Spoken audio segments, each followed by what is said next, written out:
All right. Welcome everybody out there as you join us from across the country and so forth.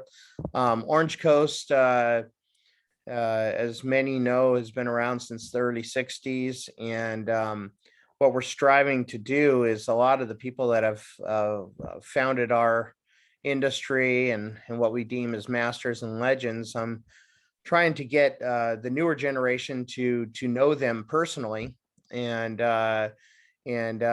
beyond of what we do in real estate. And obviously we want to know what they do now. And as I always tell people in Orange Coast, you only retire when you don't enjoy what you're doing. And that's why you see a lot of these guys, even though Chase is probably one of the better looking older guys. Well, thank they, you. Thank they you. call him yeah, they call him long. Bob Steele calls him long in the tooth, but they're very active still and really enjoy it.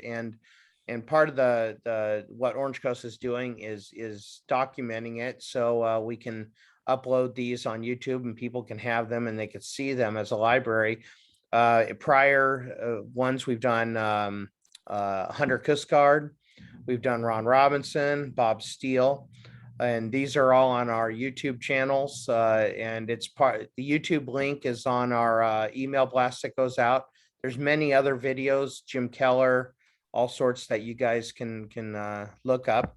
But in the meantime, I want to introduce Chase Magnuson. And Chase has known our family for years, decades. When I knew my dad, and wanted to bring him on as one of the Meet the Masters. So welcome, Chase. Thank you. I'm looking forward to the chat.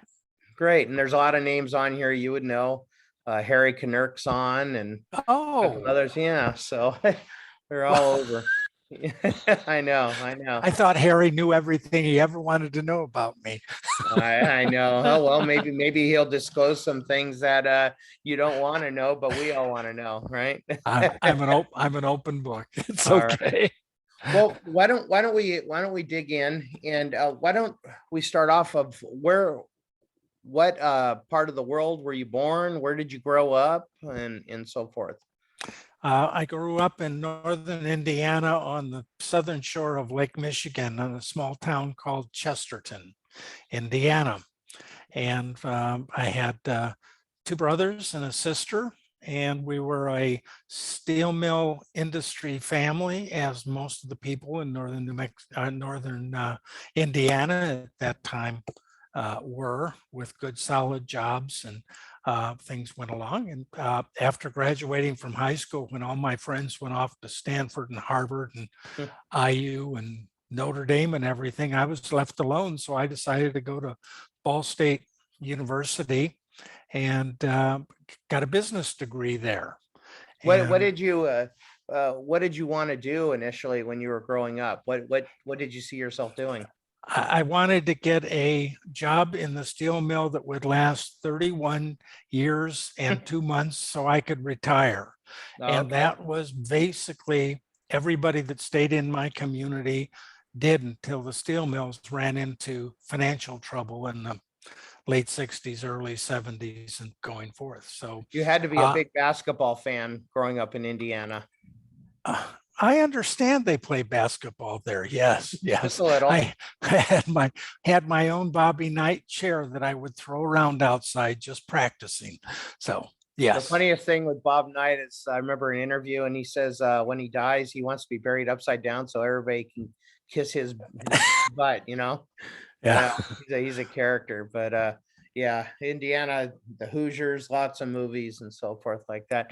So what directed you? Did you have a family history in real estate or?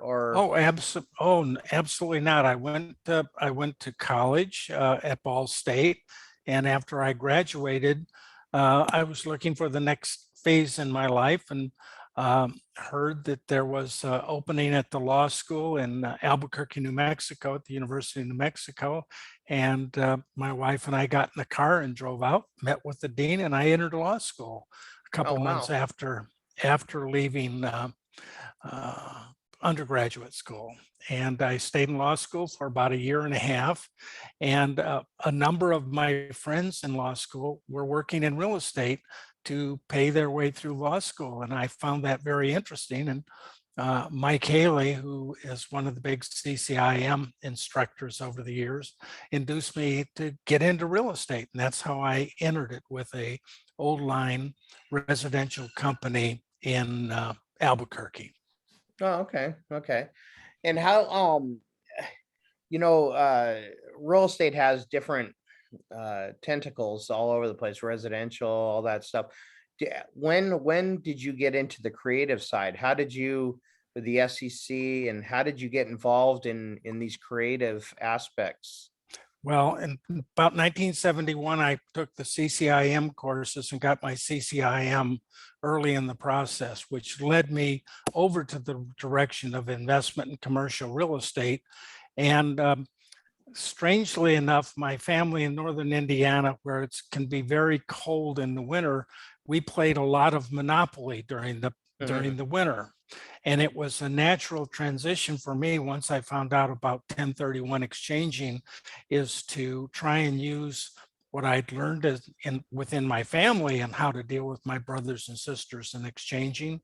With the CCIM tax law overlay, I got into exchanging, and then Sam Brown suggested I come to the SEC meetings and learn some of the concepts that the SECs were using at that point. So that's how I transitioned. And for those that aren't aware, the SEC it's not the Securities Exchange Commission, it's Society of Exchange Counselors. I'm sorry. That's all right. That's all right.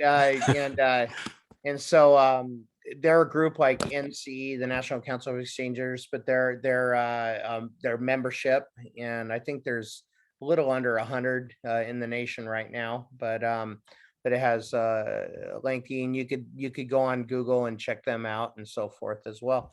And that's where I got to meet Harry, and we spent several meetings over the years together in different fashions on different trips and that sort of thing. So quite a guy, Harry. Okay. There's a lot of stories. Yeah, can't go. I know my dad would tell me about Cliff Weaver and all those guys, and it was just fascinating stories that you couldn't get away with nowadays. It's just too, we kind of miss those old days, just like on TV, you can't, there's no way All in the Family and those kind of shows would be on anymore. You can't get away with stuff in meetings and stuff like that anymore. Yeah. So you're in real estate. How did you get into what you're into now? Because it's such a specialized, well, why don't you tell what you do now? But it's such a specialized field. And you're so knowledgeable in it. So why don't you tell briefly, or why don't you go into what you do now and how you got involved into it? Let me lay it out in sort of the stream of activities that got me to where I am today. I was hired by Prudential Insurance Company to manage the commercial offices and be a consultant for the Western United States. So I had about 8,000 commercial brokers that I would provide services to from time to time when they needed a creative idea on a particular problem. And they kept saying, what do you know about charitable giving? We're selling property, we're getting churches, and people are donating properties, but nobody had enough weight in the area to see more than one every few years. So I started to investigate it and found out that the whole charitable world had an adversity to taking real estate because of risk issues and that sort of thing. So I made a business proposal to Prudential Insurance that they send me to classes. And I attended about 125 seminars on taxation and implications of gifting of real estate on Prudential's money.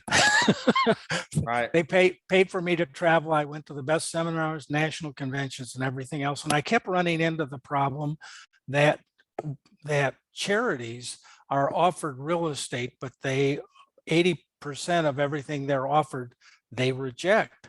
So I went back to Prudential and wrote a business plan for them to have a division to handle real estate for their clients they had 26 different divisions, all of whom were dealing with hundreds of thousands of people, that some had wealth management design that they wanted to do. They were estate planning, which Prudential had within it, and that sort of thing. So I kept trying to learn what the problem was between the donor and the charity rejecting it. And I found out that the charities are risk averse. They don't have big pools of money to hold properties, and they just kept turning things away. So I used part of my exchange background, the simultaneous closing idea, that allows a donor and the charity to enter into a donation arrangement. The charity never goes into title. They don't pay any of the holding costs. And if the gift doesn't come to fruition through a sale, the charity walks away. So they're in a no risk position. And I've been able to communicate that and educate charities, real estate brokers, accountants, and attorneys across the country that there is a way to deal with real estate. So so there's usually that when you did a charitable before you implemented this, is really party A and party B where they would donate. But party Yes. B would 80% of the time reject it because they're like, well, what are we going to do with this? Party A kind of wants something in return, an annuity or whatever, and we don't know how to get there. So what you did is you proposed party C with solutions, and so your party C that comes in, and if the charity does not want that property, you still would solve the issue with the client in taking the property in some fashion, right? Yes, that's one of the directions. We could provide facilitating charities that would step in place of the primary charity and complete the transaction for the donor. The donor gets their charitable deduction, and the lion's share of what the facilitating charity is able to save out of a gift that would have fallen because of rejection by the charity would have fallen, and nobody would have gotten anything out of it. And I basically act as the consultant on behalf of the charity. The charity spend hundreds of millions of dollars a year with fundraisers for hospitals, universities across the country. I don't think that most people recognize that the philanthropic world has basically 7% of the national economy. The building industry is 5%, to give you a comparison when people think how large the building industry is compared to the nonprofit world, because nonprofits own hospitals, university campuses, research centers, farms, ranches, all sorts of things.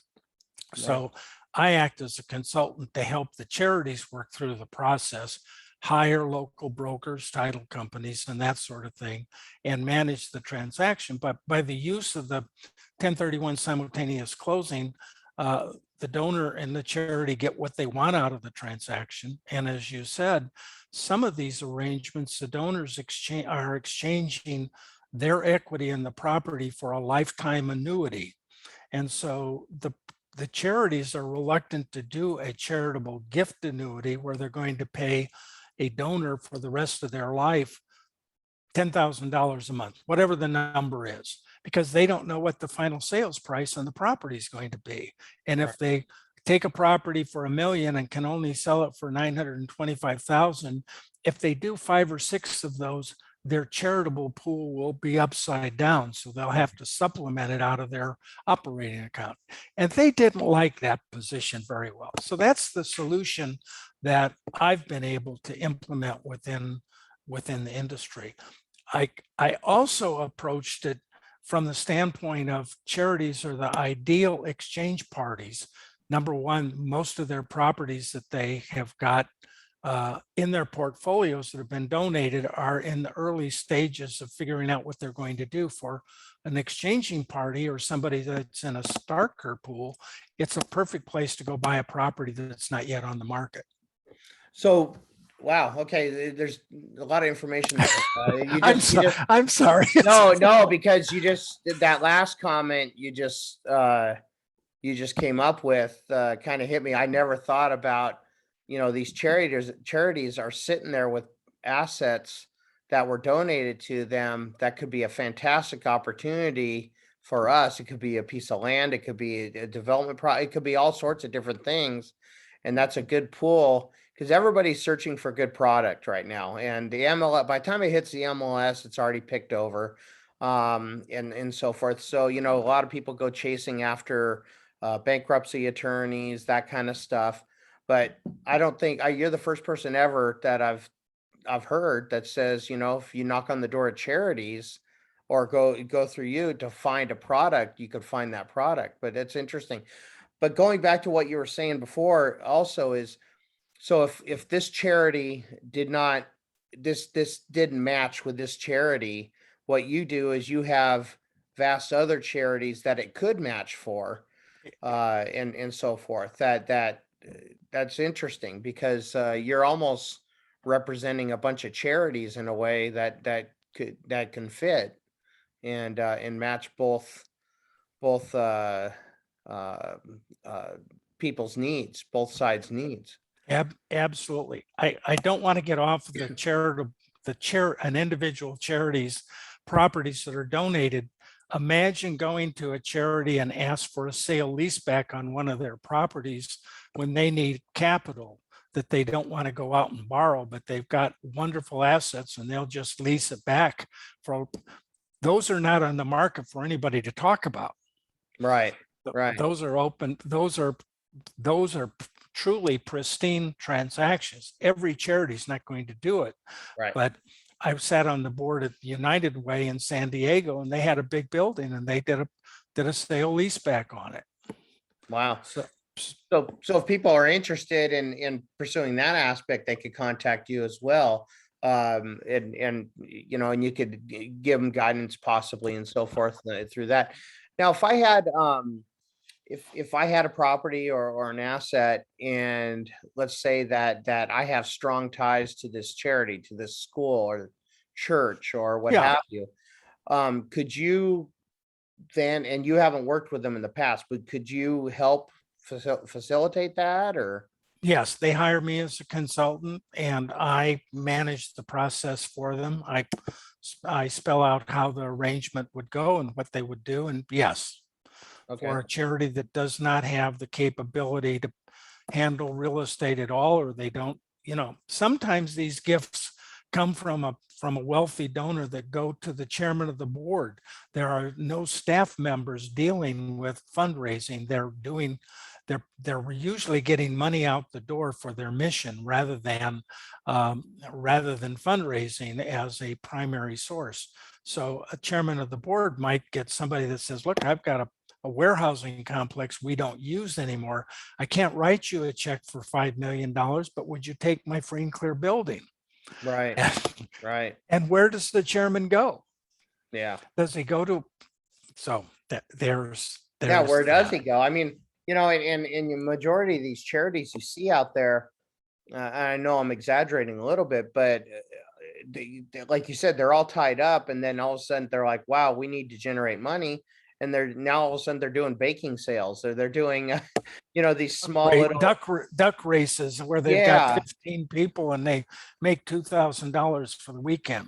right, and but then you also have major universities that are on board, like Harvard and others that have endowments that are sitting there with, billions of dollars, and so forth. I know when I was working with Danny Tope up north in the Paso Robles area, Harvard was out there actively buying wineries, and they were approaching for donations, similar structure, and so forth too. Why don't you tell us? Oh, go ahead. I'm sorry. There are a couple of things. Number one, everybody that's listening needs to know there are 1,600,000 qualified charities in the United States. They do about $450 billion a year in gifts, income, and less than 2% of that comes in the form of real estate. So there's a big disconnect between what people have to give almost 45% of all the wealth in the United States is in real estate. So if they're only getting 2% through the door, there's a disconnect between the donors and the charity and what they can give on highly appreciated assets. So opportunity is vast. Well, yeah, I hear you. And also it's who you talk to at the charity, and you get to the right people, because if you just talk to, I don't like using the term low level, but if you talk to certain levels within the charity, they may just turn it off because they don't know, but you have to get to the right person and that can make decisions. And that's where you come in and help guide them. And it's not your first rodeo. You've been doing this for what? How many years have you been doing this for now? 26 years. Yeah, 26 years and so forth. I don't know if you can name some of the charities that or schools that you've worked with because of non-disclosure, but can you give us some examples of some of the people you've worked with, the charities? Well, one that you might be familiar with is Chancellor's Office for the California State University System in their 23 campuses. That's wow. one client. AARP, UNICEF, March of Dimes. My website's got, I don't know, 30 or 40 major charities on it that I've been a consultant with. Right now, the most active charity in the country is Purdue University, who has really seen the opportunity to take real estate, and they're really developing. I've been handling things for 7 years for them, and we've really developed quite a program. Why do you think all of a sudden Purdue, did they get the right person in there, or what why do you think all of a sudden the light bulb clicked with them? They would accept properties in West Lafayette, Indiana that they could drive to in 2 minutes or walk over to and feel safe in taking. Once it got to Gary, Indiana, or Bloomington or somewhere else, they couldn't send their staff out to take a look at it. And their facility managers, who generally handle these things, didn't have expertise to go across 50 states and deal with title companies. They had another job to do. They had to keep the university running. So they were not well structured, but it's not unusual for universities who have lots of fundraisers not to have a specialist in real estate. And about 10 years ago, George Washington University in Washington, D.C. Retained me to come in and build a real estate program for them. And that is, you should find it funny that they're the second largest property owner in the District of Columbia behind the federal government, and they didn't take real estate. Wow, really? That's bizarre. Yes. Wow. There's simply a disconnect between the people who are asking for real estate and the people that make the decision at the level, board level or senior. It could be the general counsel in some cases and that sort of thing. But it is fascinating, and there are charities get together in something called plan giving roundtables around the country, where in Los Angeles, when I used to attend, there'd be 200 charities there. And I'd stand up and say, I handle real estate for charities. And I had to stand against a wall because they all just came over and said, help me out. We've just projected this. We've just projected that. So wow. Those are the sorts of nuances within the industry that I can help lead people to.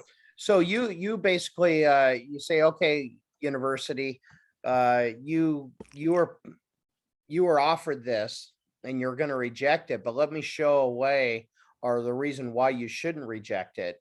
And you're basically their solution. So you're offering the solution to them and then put the deal together. Can you walk us through, let's use a basic transaction, fictitious university or whatever. And let's say I have $1 million piece of property somewhere.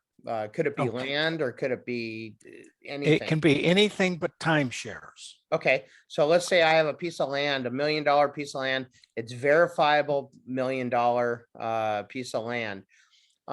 First of all, what would be the benefits for me not to put it in the MLS, but to to go this route of charitable, into a charity.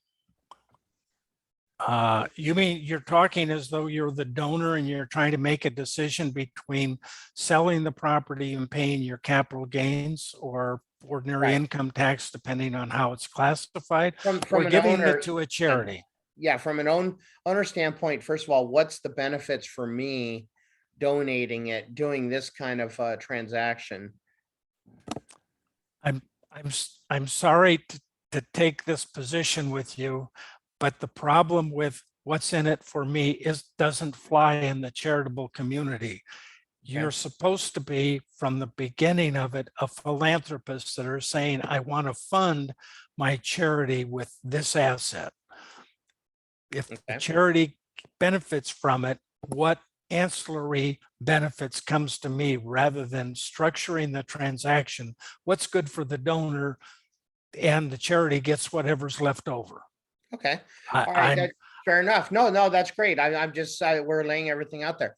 Okay. Now I have, well, wait a minute. okay. Now I can address you. You're a philanthropist and you want to fund your charity with a gift of a piece of land, $1 million house, Mhm. and the charity says, we'll take it. How do you want to receive your benefits? Do you want to have the property appraised for $1 million and use a $1 million charitable deduction against your income for the next 6 years? Would you like to have half in cash and half in gift? So you can take cash out of one of these arrangements and still get some charitable deduction. Would you like to exchange it for a lifetime income stream through something called a charitable annuity, where you're paid for you and your wife's lives? Or would you like combinations? Would you like half in an annuity and half in cash? It can all be structured. And that's what the plan giving officers at the charities across the country are looking to do on your behalf as the donor. But if the donor goes in thinking they're making a business deal, 80% of the gifting arrangements fall on their face because these aren't structured for business transactions. There are benefits with it to induce you to make the gift, but you've got to start out saying, I want to help my church. I want to help UCLA. I want to give them $1 million. And the bottom line is, after their costs and everything else, they don't get $1 million, but they'll give you credit for $1 million on a plaque out in the front hall saying that you donated $1 million. So Well, am I answering your no, question? you are answering it. And it's funny because, I always stress this at our OCE meetings, and I know you've been on numerous ones, that we're not really equity marketers, we're benefit marketers. And in real estate, and what we do is we're marketing the benefits. People own real estate for the benefits it gives them, and they do transactions to better or get them in line with the benefits they're seeking. And so this path does, if you're focusing on the benefit side and also on the charitable side of the reason why you're doing something like this. I mean, a lot of us, for instance, my son goes to Tesoro High School here in Mission Viejo, and they have a music program. They're Grammy award winning, but the school district and everything, they don't give them any money for the music program anymore. But they're a Grammy award winning, I mean, their marching band, everything, music program. And so she's president of the Music Boosters, and we have, we do our fundraisers, we've done our brownie sales, we've done our 50-50 raffles, but we live in a pretty nice area, and there's a lot of different, I think this path of donations can go. They have a charity and so forth for the music program, and people don't look at that. What you're talking real estate wise and so forth, but people out there also ought to think in different things. There's you could personal property, whatever. We tend to forget that there's a whole nother side that needs this kind of help coming through. But you may have a small real estate asset that could help them out. And I know we're talking some big numbers here to make it work. But if you're doing it for the right reasons, You know, if you donate $100,000 piece of land somewhere, I mean, and you're doing it for the right reasons, there are some, even though you're not seeking that, but there are some tax benefits you can have and so forth as well. And it Absolutely. and it Absolutely. and it helps those small, because when we're talking like the major universities, you're talking the UC system and that, they got tons of money. They got a lot of money. They could always use more because they got a big expense, a lot of it going out the door. But these smaller ones, the churches, the schools, the local schools are getting hurt badly by you know, their sports, their athletic programs are hurting, music programs, and they have a lot of charities that are formed. Churches, the same thing. A lot of you know, a lot of smaller uh, uh, a lot of smaller charities need help in your neighborhood. A lot of medical, a lot of assistance, and Yeah, so forth. you're absolutely right. I said there are 1,600,000 charities. If you go to the list of charities that are in the country, you can go down 4,000 names on the charities and eliminate that top portion, and you still have more than you could ever imagine having opportunities to go in and helping. And for a broker and for a consultant and somebody that's creative to go in and offer your services to solve the problem, you're going to get paid for it. These are not offers to do your time free and use your knowledge rather than doing your normal business. You really get a twofer. You get the opportunity to help an organization, you build a practice, they're going to tell another charity what you're doing. It's like what the universities do with me. They say, oh, they're at a meeting somewhere and somebody's just turned down a $5 million building. And they said, why'd you do that? They said, we don't, wasn't in our community. We couldn't handle that. And say, so anyway, Yeah, I've been down that road, but it's for creative people that have the time to really nurture a relationship. It's a wonderful thing to be doing, a wonderful legacy. I mean, it really has got so many different tentacles to it.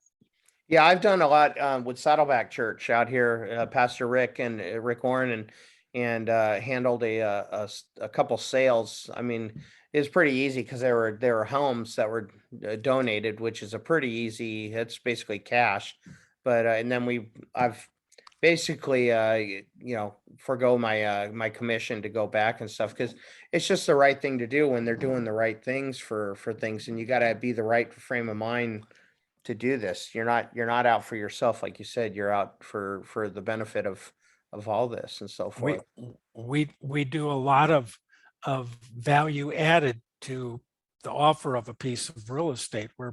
We did one up in Northern California where we asked the charity to put in an extra $100,000 for renovation, and we got an additional $400,000 on a sales price. So that's the value added that we So can bring. someone We're donated the someone least expensive. We consultants are the least. so someone donated a Go ahead. property, a value added component that was there. And what you did is you say, hey, charity A, bring in an extra 100,000 to this. Well, this is how we're going to add it to this property. And then it's going to end up at this value, which you're going to get multiples of the 100,000 that you put into it. And then you turn around and sell it in the charity or whatever, to sell it or lease back or sale, lease back, whatever. And it works out for the better. So sounds like a lot of the charities, you're able to break through and educate the charities on this new world. It's not really new, but new to them, of how they could really profit from this. And then, like you said, it's a legacy as well, because you could you know, you helped out this charity, and you could say that you helped out, and especially if they're doing good in the world. You've you've you've brought them in money they couldn't otherwise bring in. It is though you gave the gift, frankly. Right. Well, and it goes back to our way of thinking. You know, we say equity marketing. Equity is a currency. That's our currency, you know. And you know, people think of cash, but cash is a note. Equity is an actual currency as well, and so we treat it like that. We do equity marketing. Well, this you bring it in, you donate it. you're donating your equity as if it's cash to the charity and so forth and stuff. Let's But see if remember, go ahead. but remember, it doesn't have to be 100%. It can be mortgage property, or the donor could pay off the mortgage and get some cash. If each of these transactions can be honed to meet the donor's interest in the gifting arrangement. Oh, so it doesn't have to be a free and clear. It could No. have debt on it. It can. It can be a split interest with other partners that you're tired of. And so you insert the charity in as the gifting arrangement for a quarter interest on a building, and they wait until the partnership sells it to get their benefit out of it. Great, great. Well, let's get some questions out there if people have any questions. One, Joseph Dunn asked, he's in Colorado. He said he finds that most charities are scared of taking real estate, like we've talked about, and so forth. Does this only, and he kind of mentioned large donations, but are you finding that charities, I mean, yeah, they would love a multi-million-dollar donation, but are they open to all sorts of different kinds of donations and so forth? For some, the answer is yes. For organizations that hold duck races and bake sales, and $2,000 is a big gift to them. A $25,000 lot, a $75,000 condo, or something like that is just money from heaven for them. Right. So the value of the property, as long as you can find a broker that's willing to work on it at those sorts of numbers while they're working on other larger transactions, is a problem for the charity, because they don't want to end up being the real estate agent for their own property. But by and large, we can figure that out. Yeah, when you have someone like Harvard that's getting $10, $20 million donations, a $25,000 lot doesn't mean as much to them as your local church on the corner that's growing and trying to raise money for orphans in Tijuana or something like that. That can go a lot further, and that goes to you identifying where you're being led charity wise, and where you're being led to, because every one of us has a purpose in life, and the reason why we're here, and which direction you want to spend your charitable time. You actually brought up a portion of what I did want to mention. You can benefit 2, 3, 4, 5 charities with a single real estate gift. You can compartmentalize and say the Boys and Girls Club get 10%, the university gets 15%, and you can all do it under a simultaneous closing where the funding comes out of the title company when the property is sold, and you can give to 10 charities. I did one for muscular dystrophy in San Francisco with 13 charities. Wow. And you can pick the charities too. Oh yeah, absolutely. It goes into the contract. So you know your money's going where it said it's going to be going. Wow. That's great. Bal asked, is there a limit to a donation amount? I'm sure there probably isn't. But is there a limit? No. It's no. It might be a little overwhelming if you donate to the local church on the corner. Oh, I got $10 billion to give you. They might panic a little, but it'd probably be a good panic for them to have.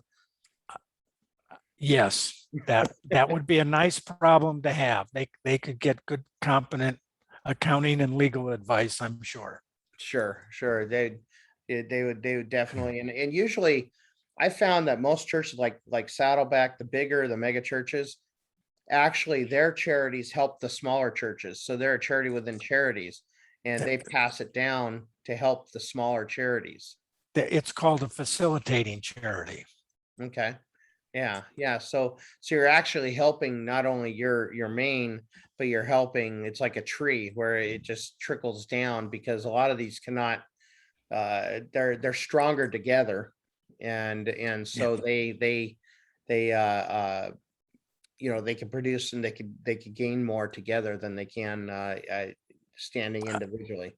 I want to go back to the gentleman in Colorado that he's talked to charities and they are rejecting real estate. It's the risks factor of holding costs, staff time, and hitting an environmental issue that will will lose them hundreds of thousands of dollars. We've solved all those problems with either a simultaneous closing, or a charity could set up something called a single member limited liability company, and they put the deed into the limited liability company. So the major charity is never touched.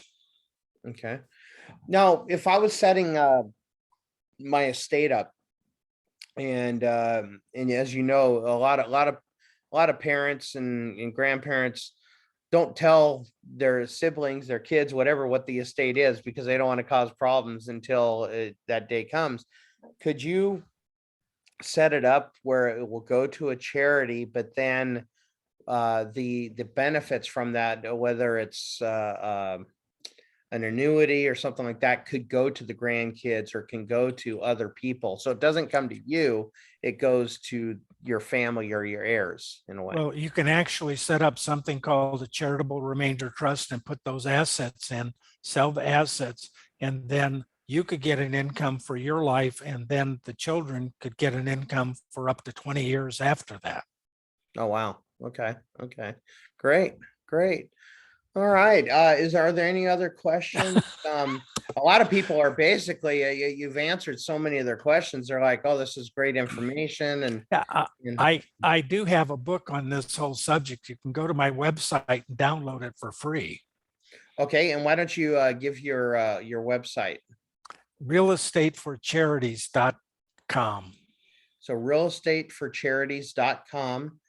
And you've given education, you've done NCE, you've done Orange Coast, obviously, and so forth as well. And if you attend some of these meetings, you pop in here and there and so forth to see what's going on in our worlds. Yes. And I know my dad and that tried to put together a couple of these, but it was such a unique item that it was kind of like everybody scratching their head of what to do with that kind of item. But Yes. So we got a lot of education through that as well in that. But I think it's a great vehicle for people to use.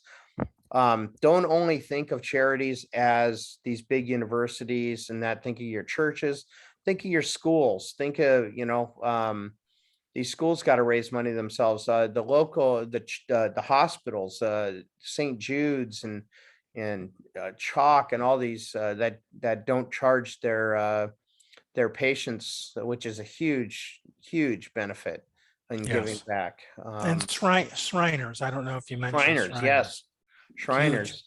Yeah.